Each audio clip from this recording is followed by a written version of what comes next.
नमस्कार, आप देख रहे हैं इंडिया टीवी। आपके साथ मैं हूं गौनिका अरोड़ा। मोदी का कॉन्फिडेंस बढ़ रहा है, विरोधी कैंप में साइलेंस बढ़ रहा है। ज्यादा नहीं, पिछले 3-4 दिनों के घटनाक्रम को ही देख लीजिए। एंटी मोदी मोर्चा में सन्नाटा नजर आएगा। चुनाव आयोग ने आज एक बदलाव किया, हरियाणा में चुनाव की डेट बदल दी। हरियाणा और जम्मू कश्मीर के चुनाव नतीजे 4 अक्टूबर की जगह अब 8 अक्टूबर को आएंगे। 8 अक्टूबर के बाद महाराष्ट्र और झारखंड के चुनाव अनाउंस होंगे। 4 प्रमुख राज्यों में चुनाव हैं, लेकिन नरेंद्र मोदी किसी और चुनाव की रणनीति बना रहे हैं। मोदी 2029 की सोच रहे हैं। मोदी की प्लानिंग 2029 के हिसाब से हो रही है, तैयारी भी उसी लिहाज से हो रही है। बहुत से लोग ये सोचेंगे कि अभी 2.5 महीना पहले ही मोदी ने तीसरी बार शपथ ली है। 2029 के चुनाव में तो लगभग पूरे 5 साल बचे हुए हैं। अभी से 2029 की तैयारी क्यों? नरेंद्र मोदी ऐसा नहीं सोचते। 3rd टर्म में 4th टर्म वाली प्लानिंग मोदी कैसे कर रहे हैं, दिखाते हैं आपको इस रिपोर्ट में।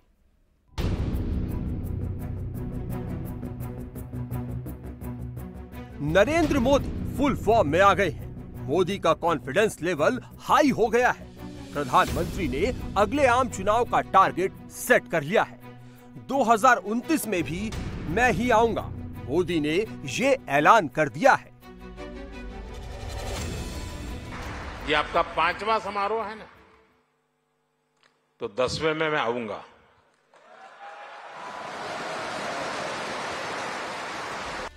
नरेंद्र मोदी के right hand man Amit Shah पहले से ही कंफर्म कर रहे हैं कि 2029 तक मोदी है। 2029 के बाद भी मोदी ही रहेंगे। मोदी जी ही ये टर्म पूरी करेंगे और मोदी जी ही आगे देश का नेतृत्व करते रहेंगे। इसमें भारतीय जनता पार्टी में कोई कंफ्यूजन नहीं है। 4 जून के बाद कुछ दिनों तक मोदी का कॉन्फिडेंस लो दिख रहा था। नरेंद्र मोदी के पब्लिक अपीयरेंस कम हो गए थे। प्राइम मिनिस्टर की पब्लिक स्पीच कम हो गई थी। विरोधी कहने लगे थे कि ये 240 का डोमिनो इफेक्ट है। 240 वाला वो इफेक्ट खत्म हो चुका है। मोदी का कॉन्फिडेंस फिर स्काई रॉकेट हो गया है। मैं कहता हूं, बड़े विश्वास से कहता हूं, our best is yet to come. ये आपका 5वां समारोह है ना, तो 10वें में मैं आऊंगा। राहुल गांधी की पॉकेट से अब तक जितनी पर्चियां निकली है, मोदी सबको टिक कर रहे हैं। संविधान वाली पर्ची टिक हो गई, आरक्षण वाली पर्ची टिक हो गई, अग्निवीर वाली पर्ची टिक हो गई, पेंशन वाली पर्ची टिक हो गई, महंगाई वाली पर्ची टिक हो गई, जाति जनगणना वाली पर्ची भी टिक हो सकती है। नरेंद्र मोदी एक एक करके राहुल गांधी के सारे मुद्दे खत्म कर रहे हैं।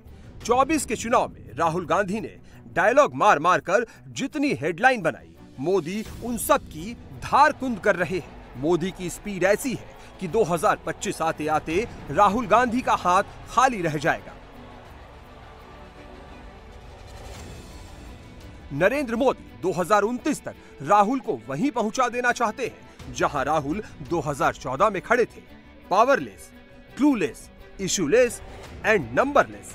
सत्ता से दूर, समझ से दूर, मुद्दे से दूर और संख्या बल से दूर।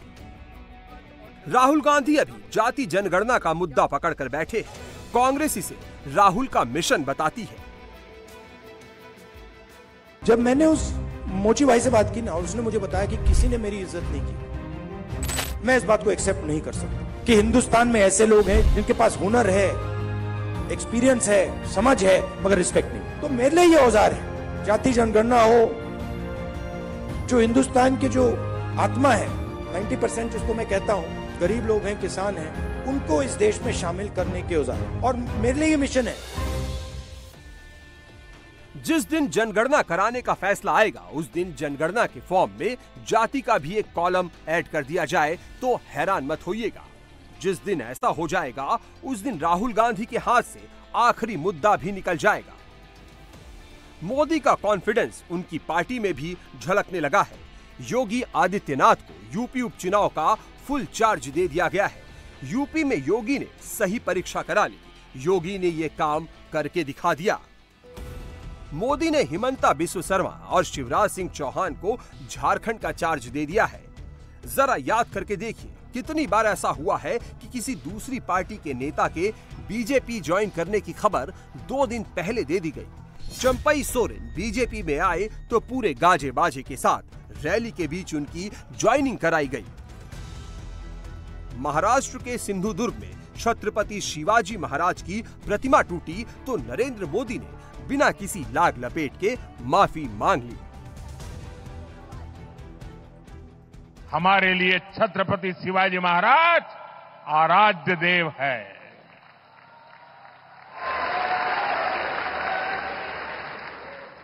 और मैं आज सर झुका करके मेरे आराध्य देव छत्रपति शिवाजी महाराज की उनके चरणों में मस्तक रख के माफी मांगता हूं। अगर मोदी से देरी होती तो शरद पवार, उद्धव ठाकरे और राहुल गांधी की पार्टियों को मौका मिल जाता।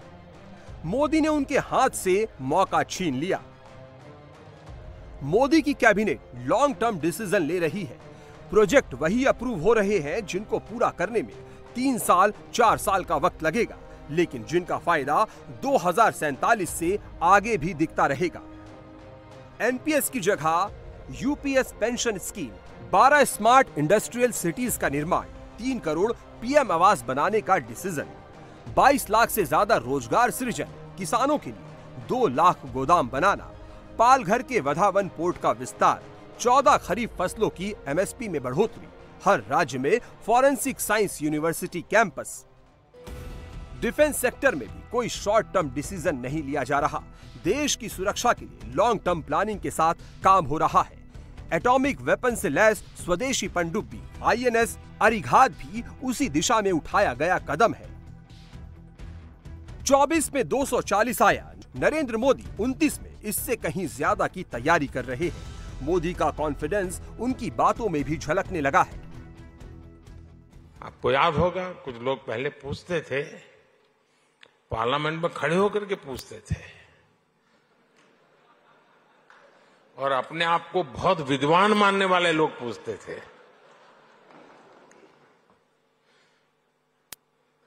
सरस्वती जब बुद्धि बांट रही थी तो वो रास्ते में पहले ही खड़े थे।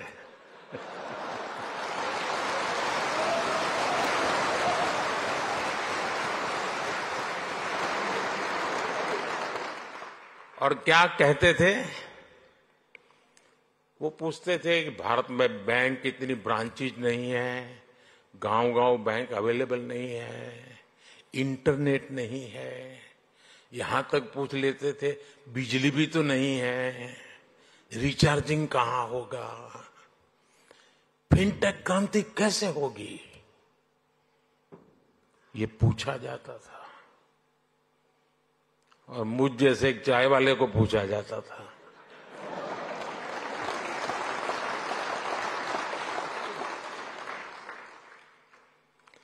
लेकिन आज देखिए, 1 दशक में ही भारत में ब्रॉडबैंड यूजर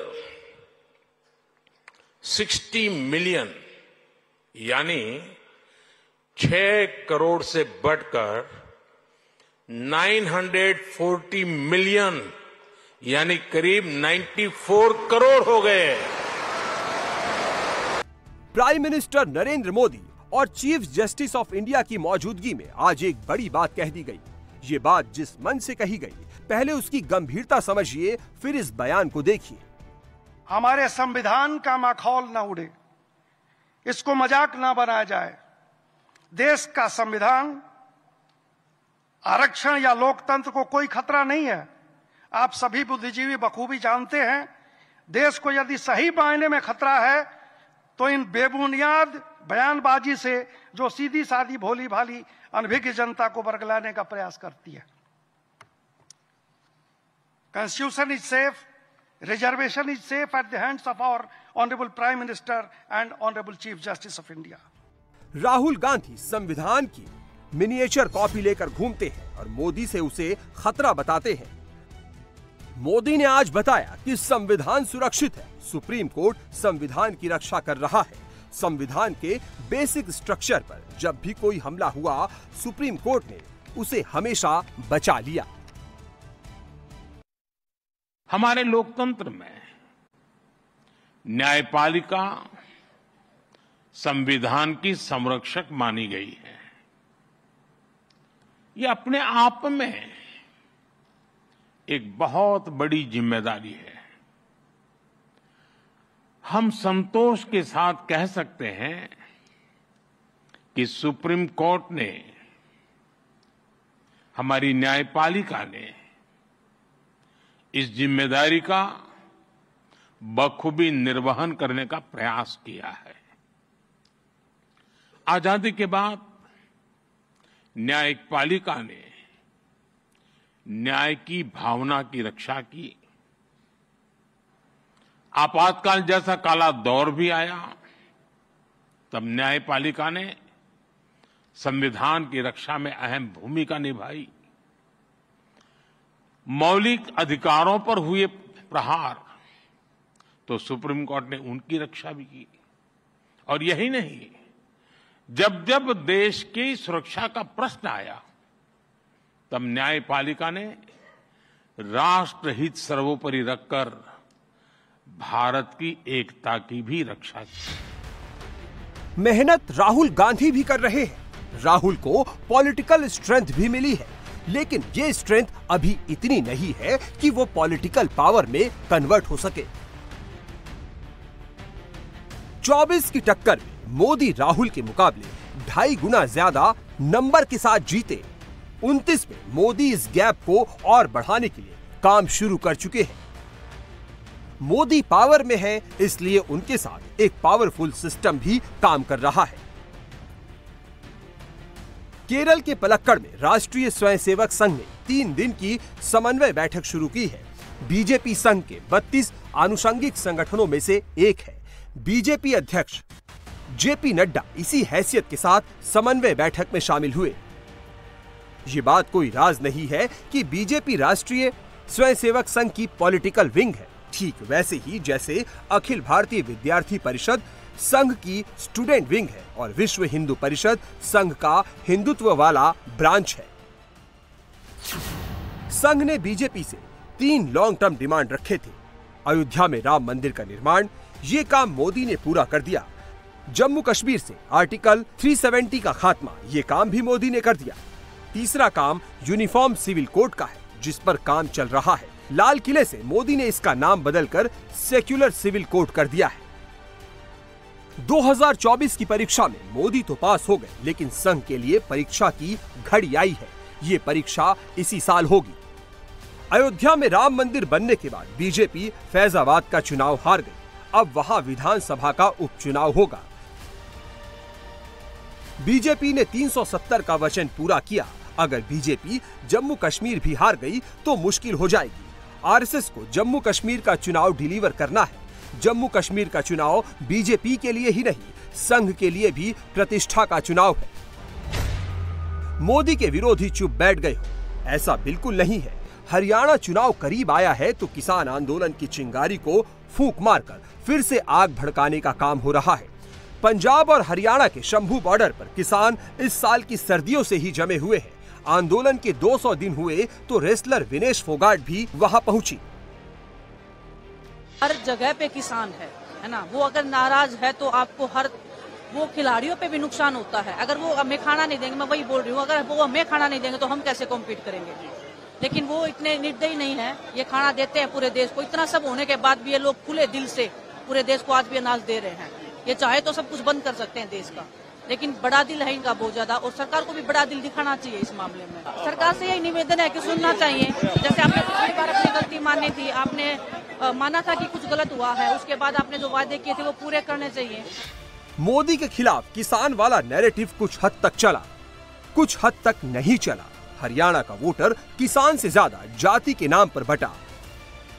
पश्चिम बंगाल में जाति से ज्यादा क्लास का डिवीजन हुआ। यूथ, महिला और मुसलमान, इन तीनों वर्गों से ममता को वोट मिले। कोलकाता के आरजीकर अस्पताल में ट्रेनी डॉक्टर के साथ रेप एंड मर्डर ने उस डिवीजन को झकझोर दिया है। मोदी की पार्टी इसका बेनिफिट लेने के लिए मैदान में है। प्रधानमंत्री ने आज दिल्ली से बड़ी बात कह दी। मैं देश और समाज के एक और ज्वलंत विषय को आपके समक्ष उठाना चाहता हूं। आज महिलाओं के खिलाफ अत्याचार, बच्चों की सुरक्षा समाज की एक गंभीर चिंता है। देश में महिलाओं की सुरक्षा के लिए कई कठोर कानून बने हैं। 2019 में सरकार ने फास्ट ट्रैक स्पेशल कोर्ट की स्थापना की योजना बनाई थी। इसके तहत अहम गवाहों के लिए डिपोजिशन सेंटर्स का प्रावधान है। इसमें भी डिस्ट्रिक्ट मॉनिटरिंग कमेटीज की भूमिका महत्वपूर्ण हो सकती है। इस कमेटी में डिस्ट्रिक्ट जज, डीएम और एसपी भी शामिल होते हैं। क्रिमिनल जस्टिस सिस्टम के विभिन्न पहलुओं के बीच समन्वय बनाने में उनकी भूमिका अहम होती है। हमें इन कमेटियों को और अधिक सक्रिय करने की जरूरत है।